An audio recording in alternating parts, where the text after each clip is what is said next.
iniciando mais um programa Presença e Harmonia com o apoio cultural da Ordem Rosa Cruz Amorque, grande loja da jurisdição de língua portuguesa. Hoje programa inédito falando de um tema muito especial, a música.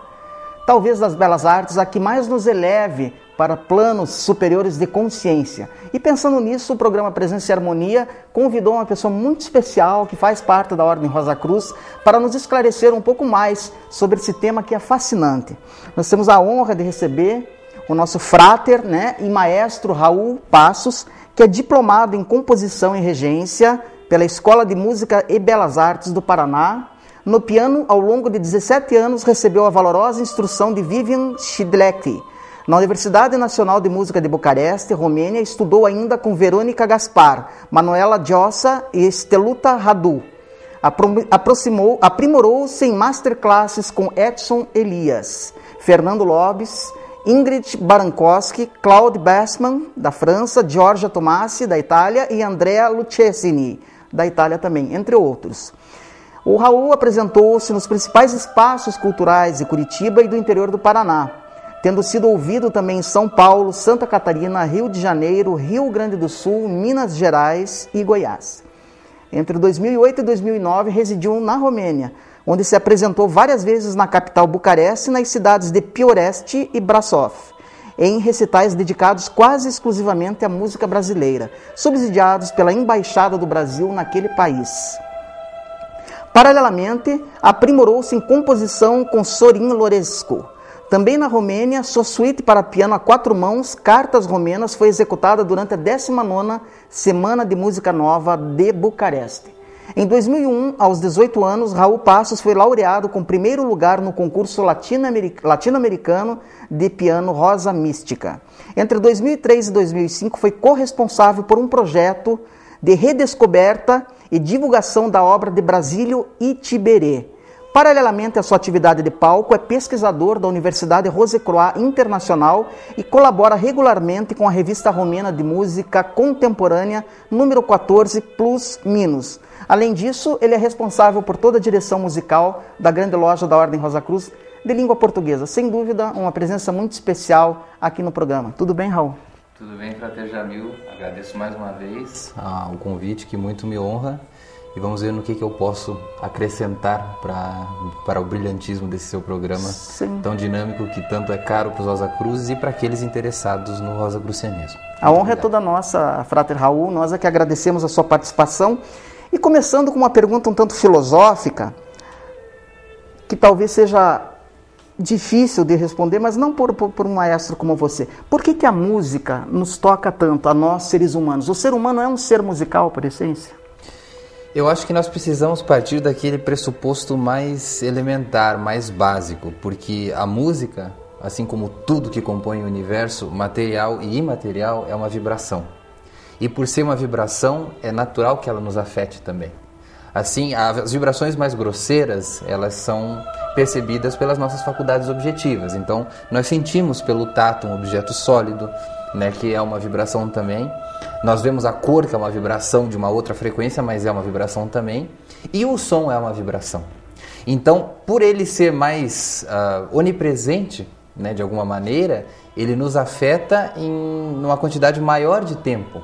Então, isso quer dizer que a todo momento nós estamos sendo bombardeados por tipos diferentes de sons, por músicas sutis, se você quiser colocar assim. E se nós formos pensar que o corpo humano é formado de água, basicamente, 70% de água, imagine o que essas vibrações não são capazes de produzir no nosso organismo, Que mudanças que elas podem operar dentro do nosso organismo, como que nós reagimos. Então, se o ser humano é musical, sim, ele é musical porque ele é, antes de tudo, um ser sensível. Perfeito. Isso é muito interessante. Inclusive, nós percebemos que ao longo da história o ser humano procura se comunicar através da música, procura produzir sons, desde as sociedades tribais, não é isso? Inclusive porque a função original da música, se nós voltarmos lá para a Idade da Pedra, na época da caverna, os primeiros sons que foram manifestados foram da voz.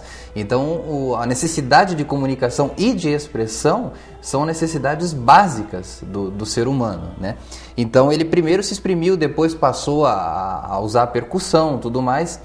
E possivelmente uma das primeiras funções que a música adquiriu foi justamente a função ritualística, aquela ligação com a natureza, com a divindade.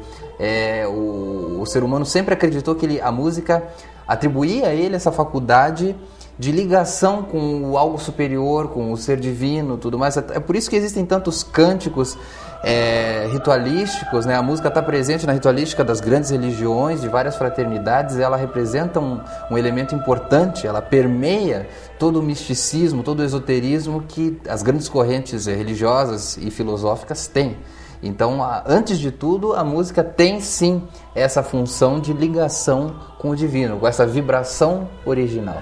Perfeito, eu quero falar disso, inclusive, mas antes, seguindo nessa seara, como é que nós podemos estabelecer graus de qualidade no universo musical? Porque nós vemos e acompanhamos pela mídia, nós temos uma ampla variedade, né, de peças musicais ou de gêneros musicais, isso no mundo todo, né? Como é que se pode estabelecer isso é boa música, essa já não é tão boa música? Do ponto de vista, digamos que, da sua formação, como é que isso é aferido, como é que isso é estudado? Pois é, isso é um ponto bastante polêmico, porque é a mesma coisa que eu dizer para você, Jamil, coma só isso porque isso faz bem para você.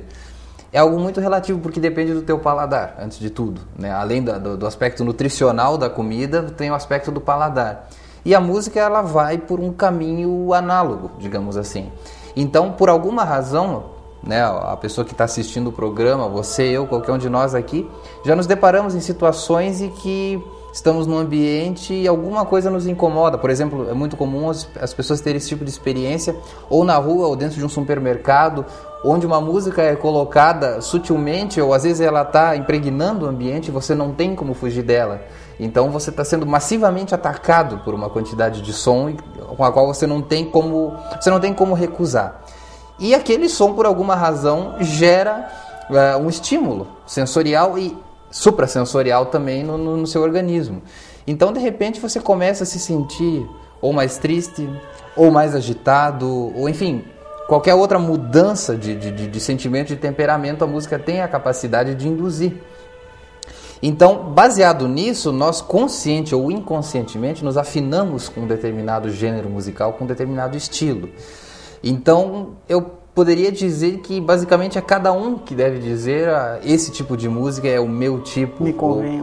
Me convém ou não me convém, me agrada, não me agrada, eu me afino com esse tipo de música ou não, né? Mas em contrapartida existem pesquisas científicas muito sérias hoje em dia que atestam o valor terapêutico, inclusive, de determinados estilos de música em detrimento de outros. Inclusive, nós sabemos que você, maestro, tem experiência em musicoterapia, de certa forma, do ponto de vista, você já, inclusive, apresentou trabalhos, né, em congressos. Isso é um fato comprovado. Hoje a música realmente afeta a psique do ser humano, as emoções, sim. A saúde. Embora eu propriamente não seja musicoterapeuta, eu tenho um trabalho com uma colega minha de Belo Horizonte, que é musicoterapeuta, Marina Freire, e eu procurei me envolver de alguma forma, justamente pelo fascínio que eu sempre tive por essas faculdades, de certa maneira, negligenciadas pela história padrão, pela história canônica da música, que, paradoxalmente, são essa função primordial da música, que também é terapêutica, como nós podemos ver, né? Se nós vemos todo esse psiquismo que existe, né, em se tratando de música, a gente vai voltar para esse aspecto terapêutico da música. Então, eu procurei me envolver de alguma maneira. E os trabalhos que nós temos desenvolvidos são basicamente no sentido de unir a música acadêmica, né, aquela música consagrada, com a musicoterapia, que, a não ser muito recentemente, tem sido aceita tanto nos meios terapêuticos como no meio musical, como uma ciência, né? Então, essas são conquistas que a musicoterapia vem conquistando. E eu, sim, de fato, participei com um trabalho, até estivemos em Bogotá, na Colômbia, recentemente, apresentando esse trabalho num congresso latino-americano que, assim como era uma surpresa, era uma aposta, né, um enfoque assim, que aproximasse essas duas leituras, e os musicoterapeutas receberam muito bem. Então, é bom você estar não comandando, mas sendo pioneiro num trabalho que tem tanto a oferecer. Afinal de contas, no mundo de hoje se fala muito em transdisciplinaridade, em trocas de conhecimento, e é natural que as disciplinas vão beber uma nas outras, né? Afinal, o conhecimento é um só. Então, as disciplinas naturalmente sempre vão estar ligadas. Perfeito. Puxando um pouco agora, claro, para o nosso tema máter aqui do programa, que é o misticismo, né? Falemos um pouco da música da alma, música, ou melhor, que afeta a alma. Você começou o programa falando disso, né? Da função religiosa, transcendental da música, que talvez tenha sido a primeira função dela. Primeiro, é toda música que tem esse efeito ou são determinados aspectos, determinados arranjos musicais que têm essa função? Na verdade, isso também é uma experiência bastante pessoal, né? Enquanto as pesquisas ainda caminham para chegar a um denominador comum, é muito difícil dizer. O que nós sabemos com certeza é que aquelas músicas que são de natureza mais calmas, ou mesmo hoje tem músicas que são comercializadas já e compostas pensando no espiritualismo, tudo mais, pessoas que você encontra, né, em lojas para vender músicas voltadas para meditação, tudo mais. Não confundir isso com musicoterapia, porque a musicoterapia é uma ciência à parte, mas se você for pensar em meditação, que é justamente essa área que a própria Ordem Rosa Cruz mais se aprofunda, né? A música usada mais como uma ferramenta de interiorização, como um facilitador. Existem determinadas músicas, sim, que auxiliam, induzem. Isso é uma experiência que qualquer pessoa pode fazer em casa, às vezes fazer o seu momento de um relaxamento, ou de uma interiorização, um recolhimento, e fazer uma experiência com essa ou com aquela música. E ver que reações que o seu organismo tem, se você realmente consegue uma das etapas da meditação, que é justamente o esvaziar da mente objetiva, tem músicas que auxiliam nisso. Então, na verdade, é um convite assim, que cada pessoa pode fazer a si própria, a fazer os seus experimentos com as suas músicas, né? Mas não só a Ordem Rosa Cruz, outras tradições também dão bastante importância a esse lado da música, também aos sons vocálicos, né, que outras tradições chamam de mantras, que são, em contrapartida, sons que a pessoa mesma produz, ou seja, ela não é só um ouvinte, ela não está passiva com relação ao estímulo sonoro, ela também está produzindo. E hoje também a ciência avança muito na comprovação disso, que a Ordem Rosa Cruz já atesta há séculos, que é a eficácia dos sons vocálicos, ou seja, que determinados sons têm a propriedade de gerar determinados estímulos em glândulas, em centros psíquicos, né, que outras tradições chamam de chakras, e com isso estimular uma determinada polaridade da energia vital, ou estimular o funcionamento da glândula, ou aliar o uso desses sons na terapêutica, que também a Ordem Rosa Cruz também estuda isso bastante a fundo. Enfim, a música estende seus tentáculos também no esoterismo por esses caminhos. Sem dúvida. Inclusive, é parte integrante da técnica Rosa Cruz, né? A entoação de sons vocálicos, que tem seu correlato com os mantras, né? Principalmente indianos, e que estabelecem essas alterações vibracionais que o maestro se referiu. Agora, maestro, me diga uma coisa importante. Por que a música clássica, talvez mais do que todos os gêneros, é sempre apontada como a que mais toca a alma das pessoas, pelo menos algumas composições assim que são imortais, Bach, Beethoven, Mozart, Schubert? Pois é, eu acho que essas músicas, esses compositores, todos falam por si. É o que eu costumo, às vezes, em conversas informais com colegas que não são musicistas, e eles lançam essa mesma pergunta, né? Por que essa música, né, ela é tão presente mesmo nos dias de hoje? É aquilo que eu digo, olha, hoje em dia a gente liga a televisão e vê um determinado artista fazendo sucesso, uma determinada banda. Dali um tempo, semanas, meses, já ninguém mais sabe o que é. Em contrapartida, Mozart, Beethoven, Bach, Albinoni, Handel, Debussy, faz séculos que estão na parada de sucessos. É verdade. Então eu acho que isso atesta por si o fato da qualidade, não só a qualidade estrutural, composicional da música, mas aquela qualidade intrínseca que a música exerce em nós, né? Por alguma razão existe esse fascínio que atravessa séculos e continua presente nos dias de hoje. Então essa música ela tem uma qualidade superior, inclusive porque aqueles compositores daquela época tinham também uma preocupação transmusical, que nós poderíamos até, por que não dizer, uma preocupação esotérica, com a música, né? E isso assegurou o fato de que essa música pudesse viajar os séculos e está aí à nossa disposição hoje em dia. Seria uma música intemporal? Eu diria que sim, uma música intemporal e sem, usando assim uma expressão bem contínua, é uma música que não tem nem data de validade. Ela sempre vai continuar sendo tocada e sempre vai continuar fascinando. Falando um pouco de dois autores e dois clássicos, né, que tem uma ligação mais específica com o rosacrucianismo e que são da tua esfera de estudo, que é o Debussy e o Erik Satie. O que você pode nos contar, nos esclarecer? Provavelmente muitos telespectadores já ouviram alguma coisa deles, já ouviram falar sobre eles, mas não sabiam dessa ligação com o rosacrucianismo. Bom, Claude Debussy, o compositor francês, nascido em 1862, nas proximidades de Paris. Ele é conhecido por ter sido o revolucionário silencioso da música. Para situá-lo brevemente no contexto histórico, Debussy viveu justamente nessa virada do século XIX para o século XX, que foi uma época de grandes transformações sociais e transformações em todos os sentidos, né? O século XX, por si só, nós sabemos muito bem tudo o que ocorreu nele, as grandes invenções, né? Enfim, culturais principalmente. E na música não foi diferente. Então, o romantismo, que foi o desenvolvimento histórico da música, se nós considerarmos a partir da Idade Média, a Renascença, o Barroco, o Classicismo, o romantismo foi o período de maior produção de obras, possivelmente, e a primeira metade do século XX, ela foi, como a gente diz, o ápice do desenvolvimento da tonalidade na música ocidental e, consequentemente, a ruptura. Então, as vanguardas que vieram principalmente depois dos anos 1950, e baseados na experiência de compositores como Stravinsky e Debussy, principalmente, romperam essas fronteiras da tonalidade, a música passou a caminhar por outros caminhos. E Debussy foi o catalisador pela sua própria experiência pessoal. Ele conseguiu desenvolver um caminho diferente para a música, ele se valeu de estruturas tradicionais e reorganizou esses valores estéticos e sonoros da música. E exatamente nessa reorganização dessa linguagem que reside a genialidade dele. E Debussy, sim, era um compositor esotérico. Então, se você lê a biografia dele, você vê que ele tinha uma inclinação natural ao esoterismo. Ele participou, inclusive, de reuniões, ele era muito ligado com o simbolismo também.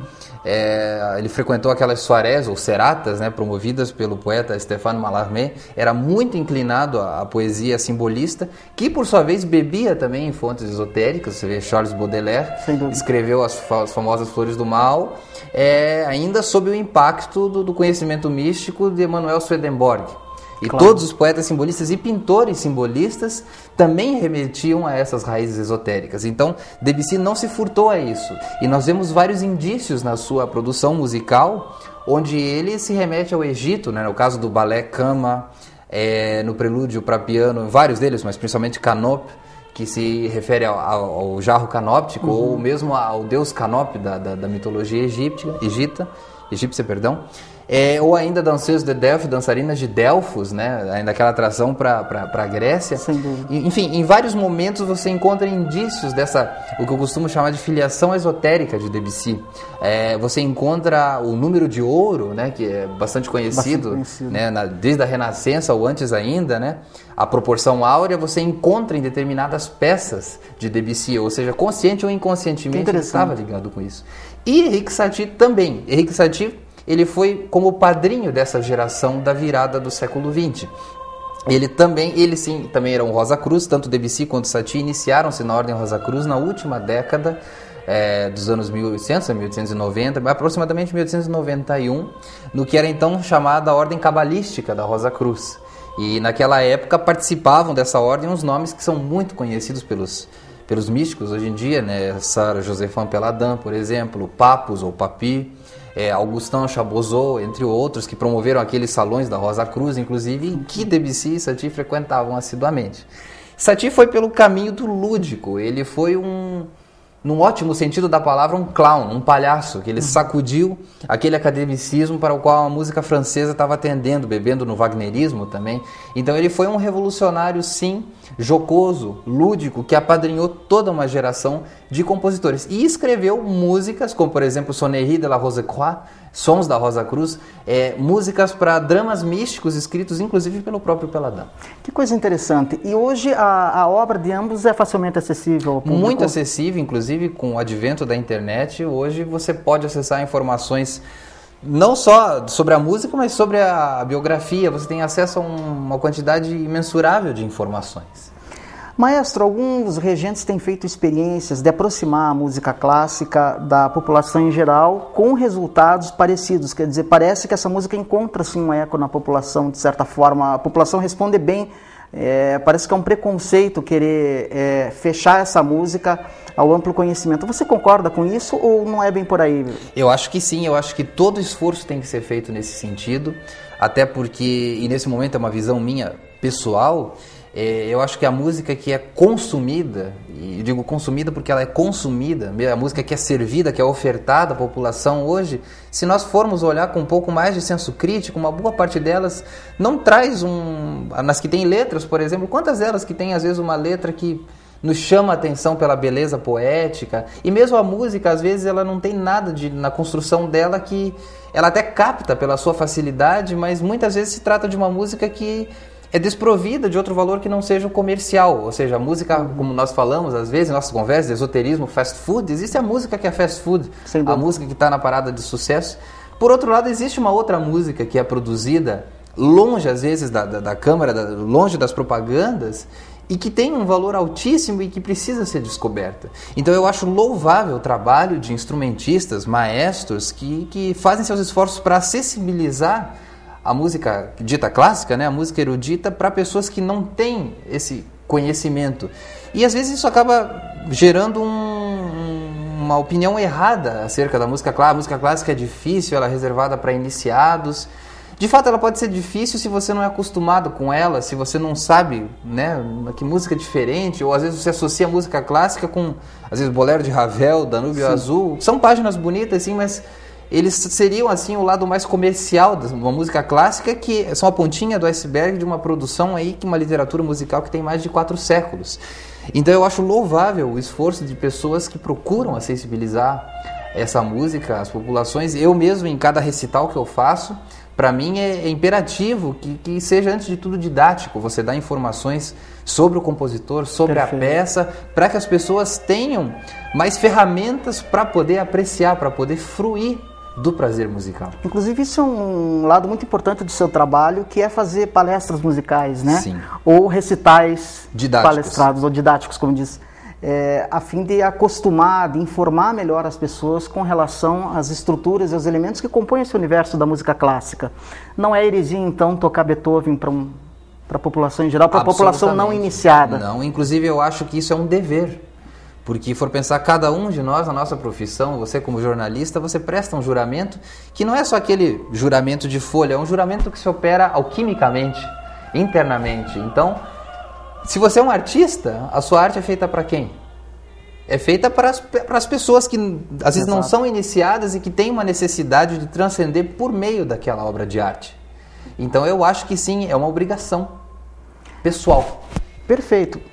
Nós temos 5 minutos ainda, maestro. Eu gostaria de lhe abusar em 2 assuntos ainda ligados, né? Claro que é a sua especialidade. Primeiro, falando um pouco da nossa composição clássica do Brasil, né? Própria, autóctone nossa, né? Nós temos Villa-Lobos, que é o mais conhecido, mas tem outros. Temos compositores maravilhosos que não são conhecidos no exterior e muitas vezes nem pelo próprio brasileiro. Villa-Lobos, sim, é um ícone, né, muito conhecido, fora do Brasil e respeitado, inclusive, até na Romênia, quando eu cheguei lá, o único compositor brasileiro que eles conheciam era Villa-Lobos, ainda assim pouco.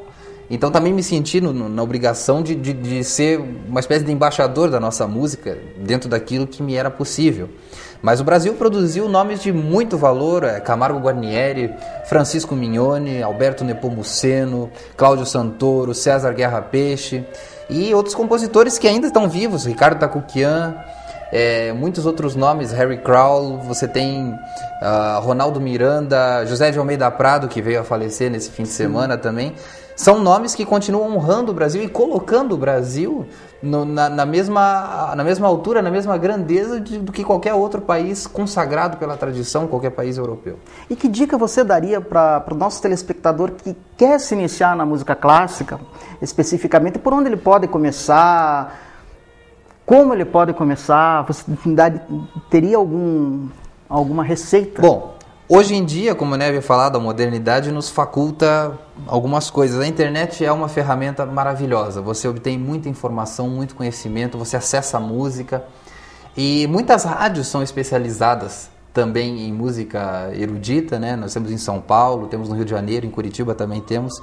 Então a pessoa que tem interesse, ela tem também as ferramentas ali, ao alcance da mão. E as lojas especializadas, enfim, a bibliografia é vasta, muita coisa está em português, também em inglês e francês se encontra, né, em outras línguas, e ela está aí para ser usada mesmo. Sem dúvida. Para encerrar o programa, Frater Raul, maestro, regente, nosso grande colaborador, eu gostaria que você falasse rapidamente do seu trabalho no âmbito da Ordem Rosa Cruz, da Grande Loja de Língua Portuguesa e da Universidade Rosa Croix Internacional. Bom, o meu trabalho hoje junto à Grande Loja... E já aproveitando para dar ao público o seu site, os seus dados, para quem quiser lhe convidar para recitais... Eu agradeço. Didáticos, né? O meu trabalho na Ordem Rosa Cruz envolve dois setores, né? O outro, inclusive, até muito pouco tempo atrás, era apenas um hobby, a literatura, embora tenha feito também a faculdade de letras. Eu sempre fui muito apaixonado por línguas e hoje eu tenho a honra de poder fazer o serviço de tradução de todo o material que vem da Suprema Grande Loja para a Grande Loja, acessibilizar isso para os fratres e sorores de língua portuguesa e para todos aqueles que se interessam pela Ordem Rosa Cruz. E a parte disso é a coordenação das atividades musicais, produção de CDs, DVDs e a parte de sonorização dos eventos das convenções da Ordem Rosa Cruz. Nesse específico, nesse métier, eu estou à mais inteira disposição também dos fratres e sorores e de todos aqueles que queiram mais informações nesse sentido da Ordem Rosa Cruz também. E aqueles que quiserem me conhecer um pouquinho melhor, você tem um site na internet? Tem, já está sendo veiculado, eu fico à mais inteira disposição para quaisquer informações, contatos, no que estiver ao meu alcance.